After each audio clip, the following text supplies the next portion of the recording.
No tenemos pausa en el día de la fecha. Hay demasiadas cosas. Recuerden que pueden suscribirse y ser parte de Comunidad Trinchera y participar de los muchos sorteos que va a haber durante todo este mes de abril, en no solamente este programa, sino en todos los programas de la programación de Radio Trinchera. Descuentos en distintos lugares aquí en la ciudad de La Plata, en Misiones, hay de todo, desde librerías hasta lugares para ir a comer, así que aprovechen. Pueden suscribirse entrando en www.revistatrinchera.com/comunidad. Hacen su aporte, puede ser mensual o puede ser por única vez, y eso ya los habilita también a participar de los sorteos, no solamente de los que hagamos aquí en marcha, sino de los que hagamos en toda la programación. Dicho esto, decíamos al inicio del programa que hay un conflicto que lo hemos analizado en varias oportunidades aquí en el canal, que tiene que ver con el conflicto en Cachemira. Un conflicto que es de larga data, que involucra no solamente a actores como Pakistán y la India, sino también a China, que en esta oportunidad no tiene injerencia, no tiene vinculación directa con el conflicto que se armó, sino indirectamente, porque hay regiones que también reclama la República Popular China de esa región. Y para poder profundizar un poquitito más, poder analizar de dónde viene este conflicto y qué podría llegar a suceder, hay que recordar que Pakistán y la India son dos potencias nucleares, tienen armas nucleares, y eso genera ya alarmas en todo el mundo. Estamos en comunicación con Taddeo Castiglioni, periodista experto en relaciones internacionales y en análisis de conflictos, y precisamente lo invitamos para charlar de este tema porque es alguien que conoce de lo que está hablando. Taddeo, muchísimas gracias por estar en comunicación con nosotros. Nicolás y Delfina de este lado, ¿cómo estás? Muy buenos días, Nicolás, Delfina, un saludo para toda la audiencia, un enorme placer compartir con ustedes y bueno, un tema sumamente candente y necesario para tocar y hacer un justo seguimiento. Lo primero, Taddeo, si se puede, porque sé que es difícil, hacer una especie de síntesis o de contexto de cómo se llega, o en realidad cómo se llega, por qué esa más allá del hecho puntual del atentado terrorista que hubo, en el que murieron 26 personas,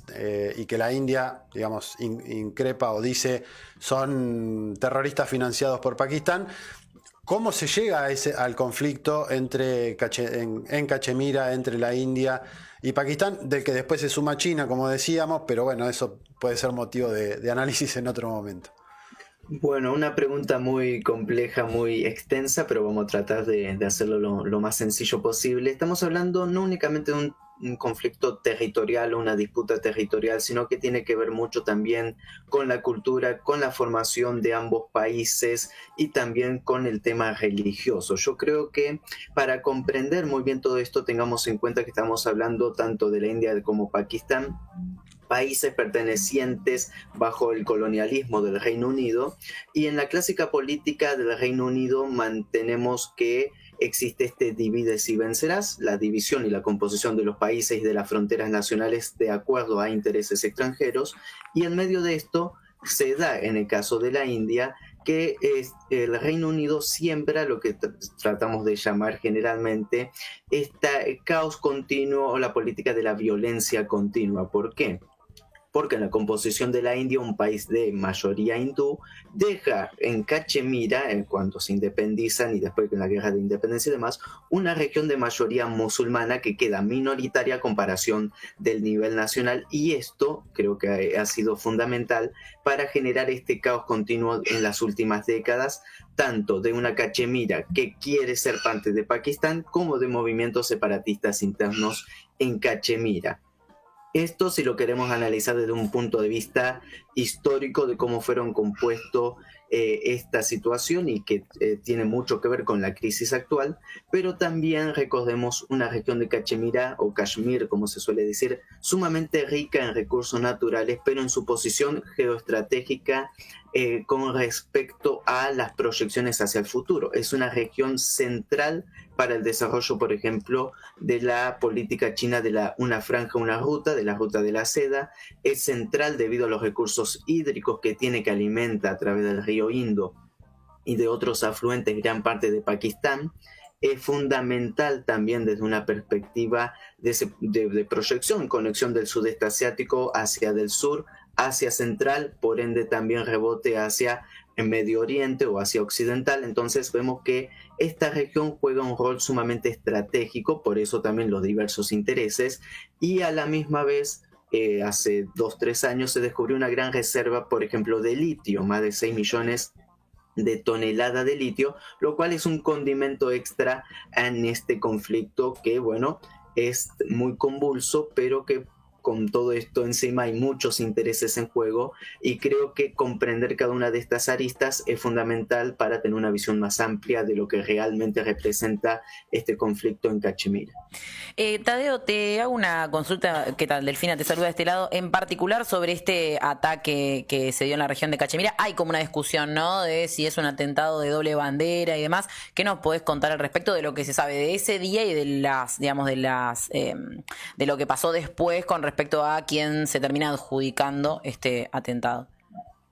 Bueno, creo que siempre hay que atar todos los cabos sueltos como para dentro de este rompecabezas cada pieza va encajando y tenemos una visión un poco más amplia. El ataque se da exactamente con la visita del vicepresidente de Estados Unidos, Vance, a la India, cuando fue recibido con honores por Narendra Modi en medio de negociaciones de un tratado de libre comercio entre la India y Estados Unidos que de rebote perjudica a China. Cuando comenzábamos esta charla, se mencionaba el rol de China también en esta región de Kashmir,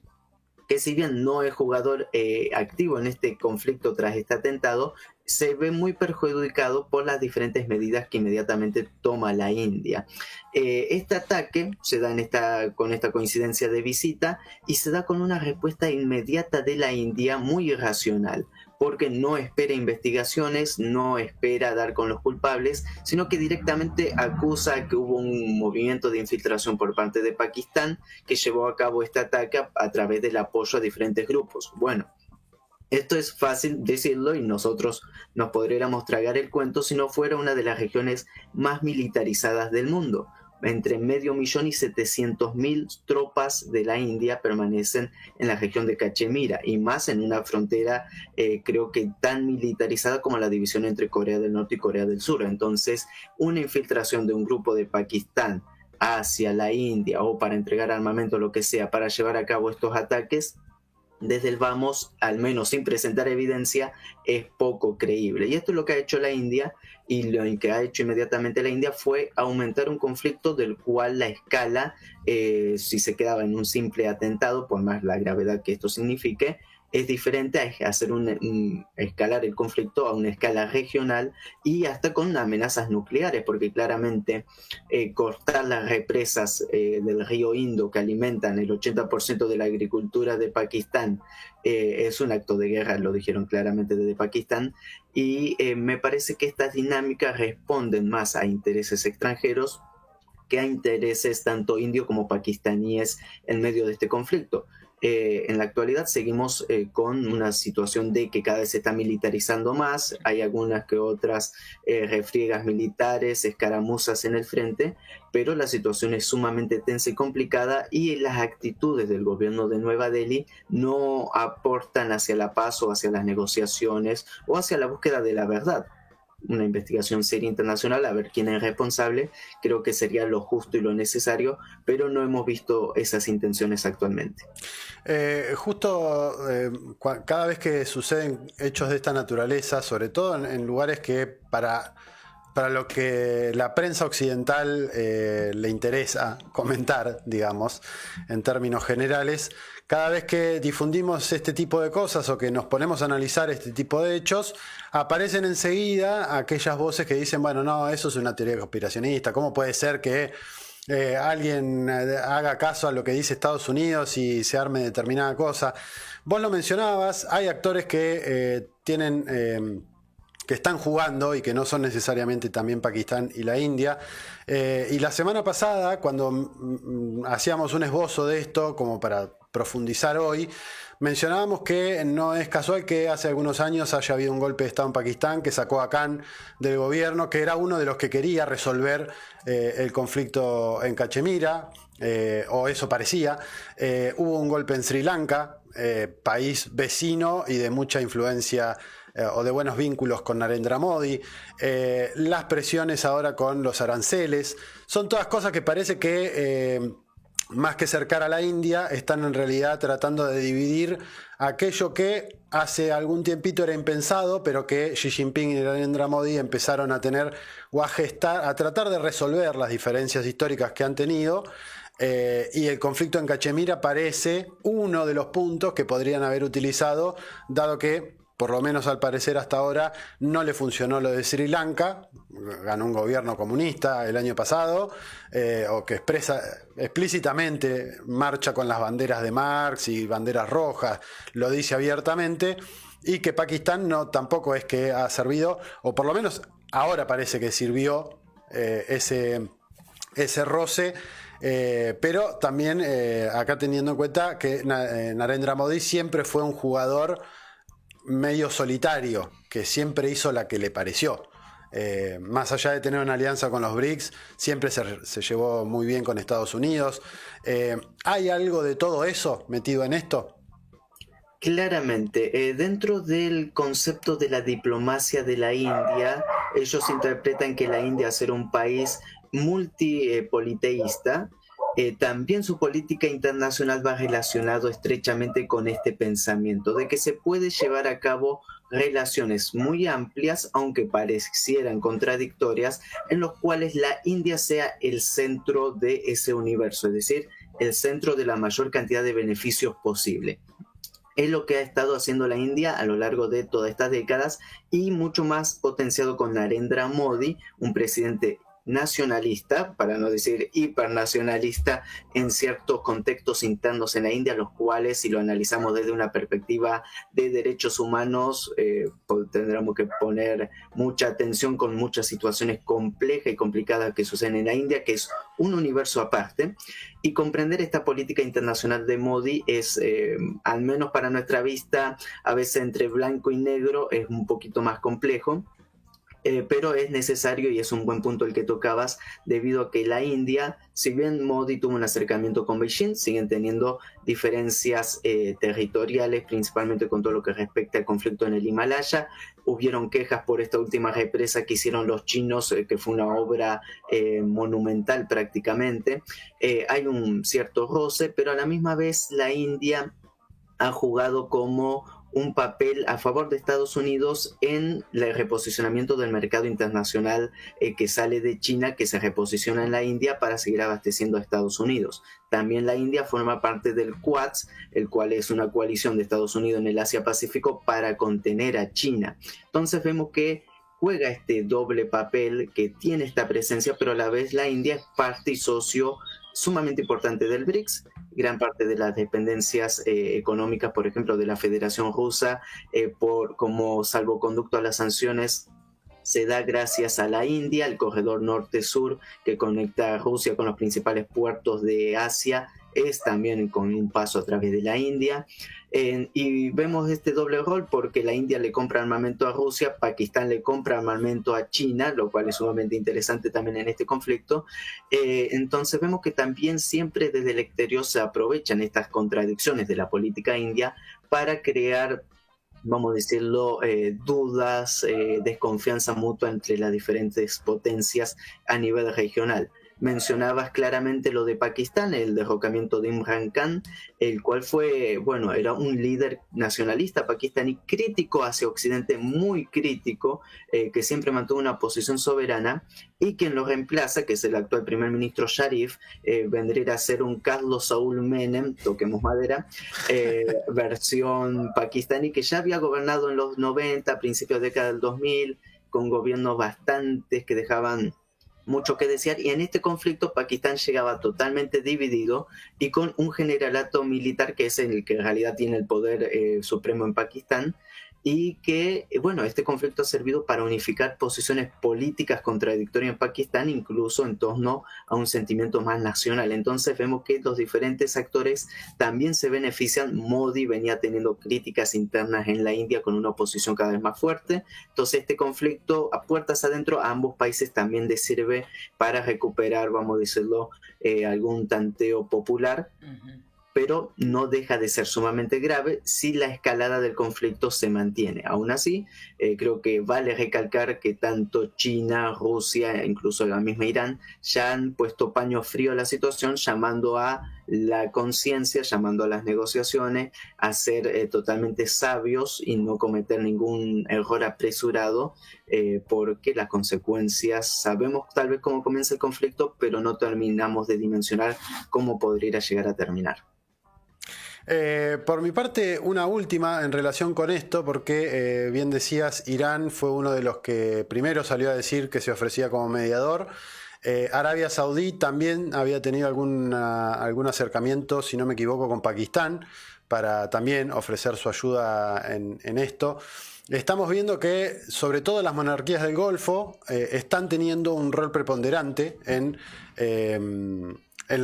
los distintos escenarios de negociaciones que está habiendo. De hecho, Omán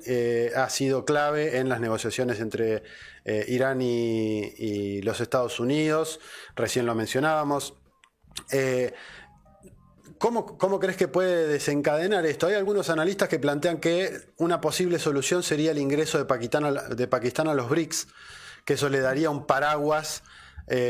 incluso para negociar en otros términos y que haya otras voces ya de antemano que puedan generar ese marco un poco más amplio de diálogo y que no termine siendo algo bilateral. ¿Cómo puede desencadenar esto? ¿Qué ecuaciones o qué pasos ves que se puede llegar a dar teniendo en cuenta esto que mencionabas, que hay actores que están jugando desde fuera?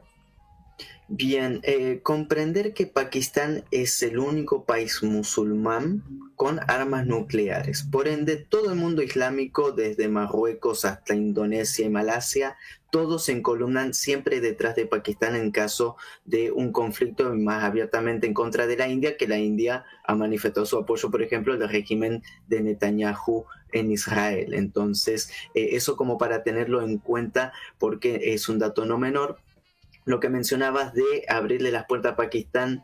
hacia el BRICS, recordemos que Pakistán es parte de la Organización de Cooperación de Shanghái, es decir, el paraguas protector en caso de agresión y en caso de incluso lucha antiterrorista lo tiene no por el BRICS, que es más bien una coalición económica y que está repensando algún escenario de posicionamiento político, geopolítico a nivel global, pero el paraguas, vamos a decirlo, de seguridad lo tiene a través de la Organización de Cooperación de Shanghái, con incluso ejercicios conjuntos con la República Popular China, incluso con la Federación Rusa. En eso Pakistán está cubierto. Ahora, sobre mesas de negociaciones, pues bueno, para negociar se necesitan estar de acuerdo ambos países, tanto Modi como Sharif tendrían que estar predispuestos a las negociaciones y retomar las negociaciones que quedaron en el año 2019. Recordemos que fue Imran Khan durante su mandato, que hubieron choques militares muy fuertes con la India y que Imran Khan negocia en Tashkent, en Uzbekistán, poner fin a esta serie de conflictos. Se firma un cese al fuego que en estas horas la India se quiere retirar unilateralmente. Entonces vemos que hay un camino hacia la paz, hay un camino hacia las negociaciones. La Organización de Cooperación de Shanghái lo modera desde ese lado. La intervención de Irán con la India va también por ese sentido. Dentro del BRICS conviven voces totalmente disonantes. Tenemos a la India, tenemos a Irán, tenemos también a China, tenemos Egipto y Etiopía que prácticamente están en guerra. Bueno, se conviven con estas voces porque la idea y el planeamiento es mucho más superior hacia un mundo multipolar, que no quiere decir un mundo sin conflictos, sino con un mundo con reglas claras. Y creo que hacia eso se debe avanzar, hacia reglas claras en el escenario internacional para evitar estos roces, estos conflictos y tener una resolución coherente, pero también creo que es fundamental comprender la raíz del problema que, como comenzábamos hablando, tiene una raíz colonial del imperialismo anglosajón que siempre está ahí metiendo su cuña, metiendo su división para generar estos conflictos en un mundo que creo que conflictos no nos faltan lamentablemente, y que sería bueno que tal vez si escarbamos un poco en los diferentes conflictos llegamos a los mismos responsables. Incluso en Ucrania los mismos responsables tienen también su pata metida en lo que sucede en Cachemira. Tadeo, muchísimas gracias, clarísimo el aporte que has hecho para tratar de conocer y ver que muchas de las cosas que se dan hoy en Pakistán en realidad tienen un hilo conductor que se da en muchos otros conflictos. Siempre tratamos de, aquí en el programa por lo menos, plantear esto, que nada es aislado y azaroso, sino que tiene vinculaciones generalmente más importantes de las que creemos. Así que muchísimas gracias por haberte tomado unos minutos un sábado por la mañana para compartir con nosotros tu experiencia y tu visión. Muchísimas gracias a ustedes, fuerte abrazo y un saludo a toda la audiencia y excelente fin de semana. Gracias igualmente. Charlábamos con Tadeo